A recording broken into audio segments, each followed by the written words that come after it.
Magandang araw sa lahat! Welcome sa aking channel. Ako ay nagbabahagi ng aking cancer journey at ang mga bagay na aking ginagawa matapos akong madiagnose na may cancer.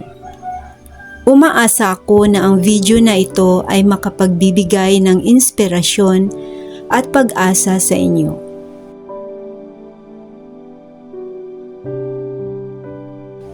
Pagkatapos kong madiagnose na may cancer, pinayuhan ako ng ilan sa mga kaibigan na tumigil na sa pagtatrabaho at pagtutuunan ng atensyon ang pagpapagaling ko sa cancer. Ngunit hindi ko yon ginawa. Nagpatuloy ako sa pagtatrabaho. Sinimulan kong baguhin ng lubusan ang aking pamumuhay.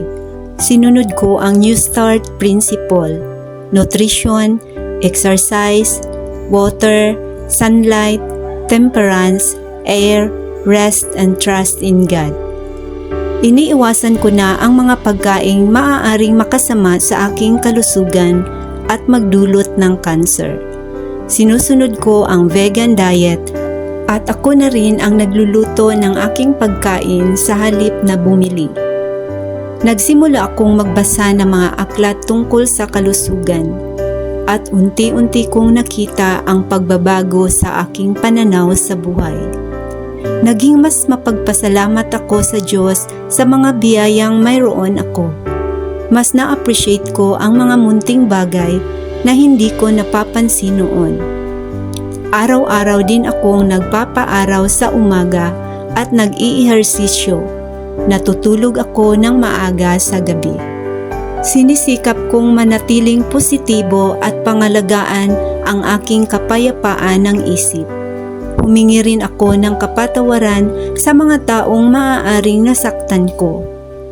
Araw-araw akong nananalangin sa Diyos na bigyan niya ako ng lakas.